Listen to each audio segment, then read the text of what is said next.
So here's my makeshift lawnmower. So a couple tips just to help you out with your shoulders, your neck, and your back when you're mowing your lawn.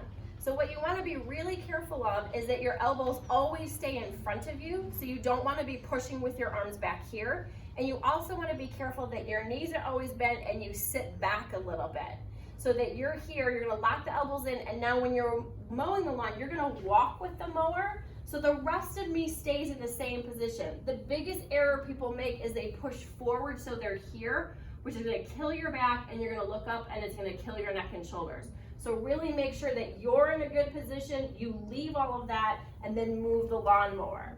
As you want to go backwards with the lawnmower, it's sort of the same idea. Lock your elbows in, make sure you sit back with your bottom, and now you want to pull with your legs. So you want to feel that you're engaged in your core and that you're not leaning backwards. Your natural instinct is going to be to stand and arch, and that's going to give you problems later. Always remember, with mowing your lawn, you're going to pay for it later. So don't say, oh, it doesn't bother me.